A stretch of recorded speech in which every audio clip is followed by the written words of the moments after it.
Hello everyone and welcome back to the brewery. Today we're working on another brew day.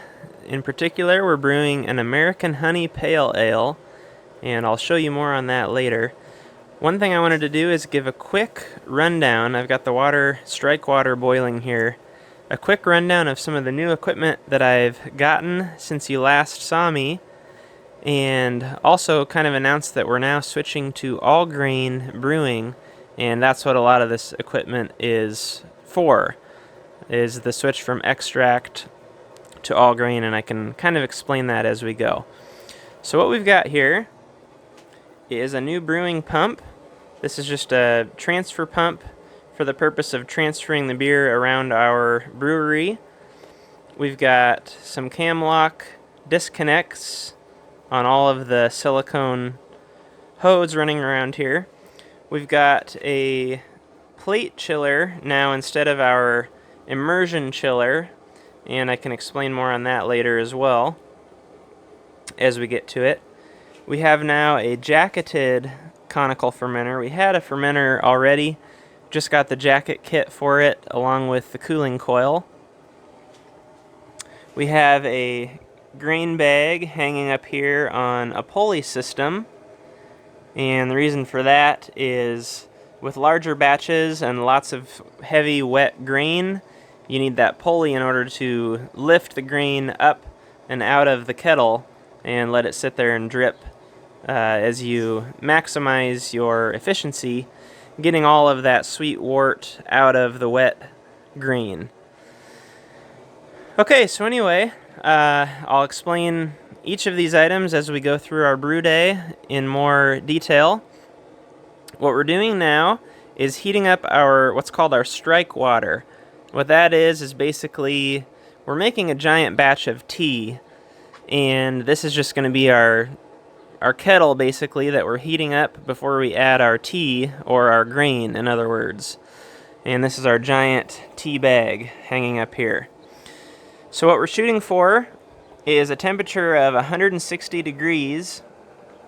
Reason being is that our intended mash temperature is 153, and we want to go a little bit beyond that because when we add 9 pounds of room temperature grain to all that hot water, it's going to cool it down, and just the rough estimate is that it'll cool it down 7 to 10 degrees, and so we're going to overshoot our 153 by about 7 to 10 degrees. So that's what we're waiting on now.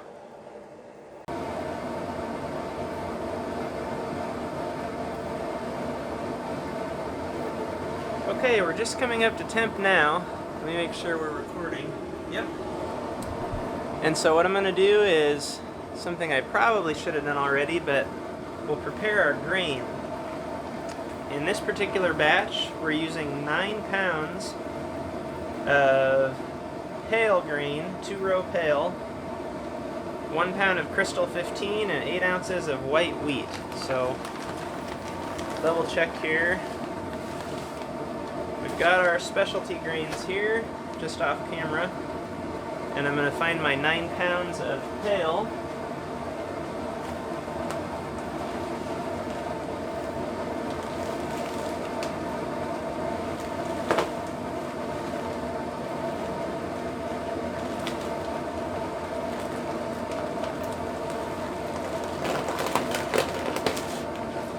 The honey from this kit ended up spilling in the packaging, so that's too bad. Okay, we've got 5, 6, 7, 8, 9. Perfect. Here's kind of what that looks like. That's a 1 pound there. Got 8 more pounds over here, plus our specialty. So we're right at 160. I'm going to go ahead and cut the heat. And now we're going to do what's called mashing in. So that's basically just the process of adding our grain to the hot water. I'm just going to lower my grain bag into the water. We'll see how close I got to centered here.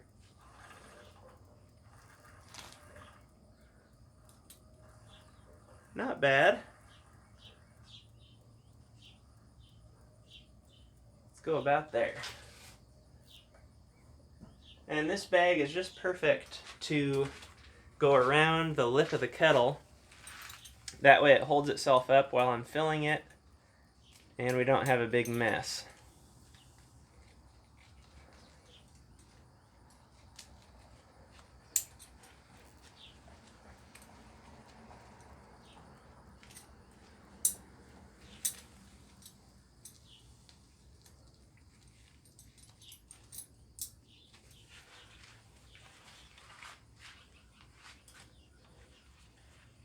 It's just barely gonna fit.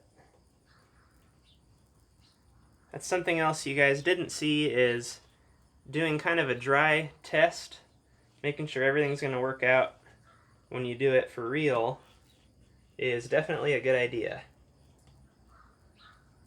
Alright, so now we're gonna take our mash paddle.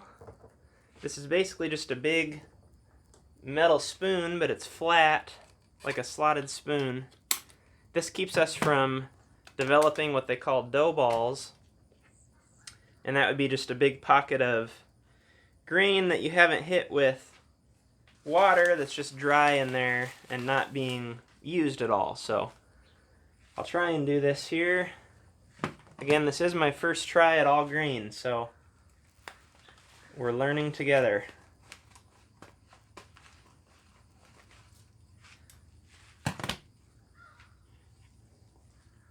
Here goes 1 pound. It's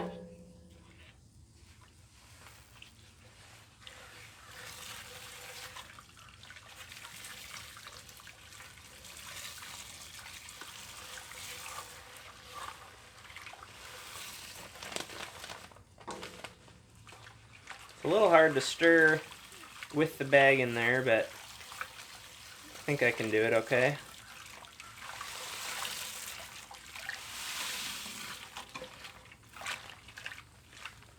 I'm just going to continue with the next 8 pounds, and I'll see you guys in a little bit.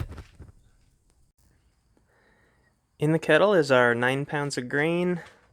I should say more than that. We've got 9 pounds of one grain plus 1.5 pounds of our specialties. So 10.5 pounds of grain. That's my mistake. I calculated for 9. We'll be pretty close, but I should have looked closer at that. So we started at our 160. We were shooting for 153 to mash. You can see we're right on it. So that was a successful calculation there.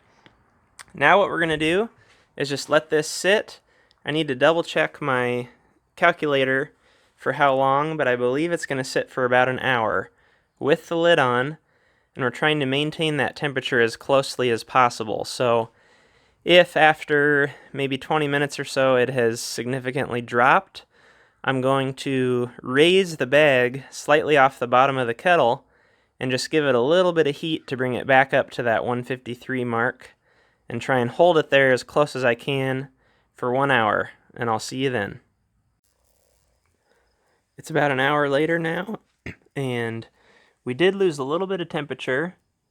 We're sitting about 149, and I did give it one heat about halfway through. It had dropped to about that 149 mark halfway through, so I brought it back up, and that's something I'll work on improving and learn as we go here. So next step, I'm just going to set you up here, is to hoist that grain bag up and out of the kettle and let it drain.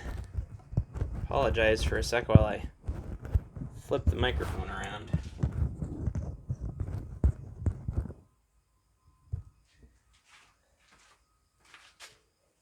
So we're just going to pull off our lid.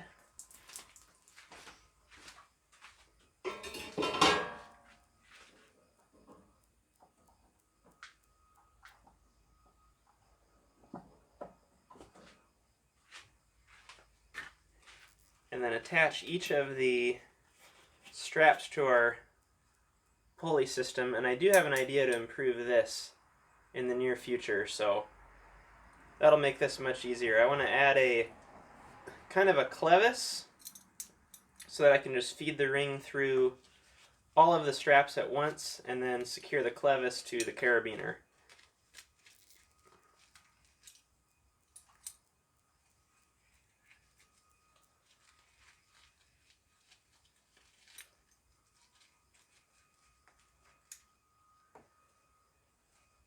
At some point I'll get my scale up here so we can get a weight on how heavy this actually is, but I'll tell you, I've got a compound pulley system here with 2 pulleys, and I have to try to lift it. I know that's not scientific, but it is heavy.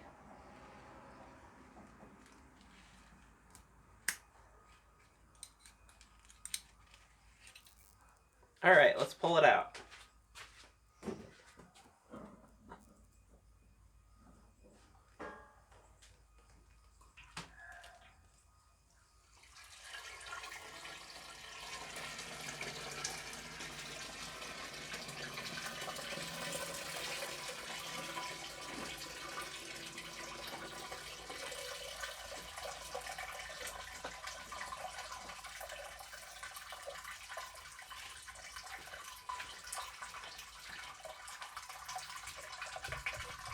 So you can hear it draining.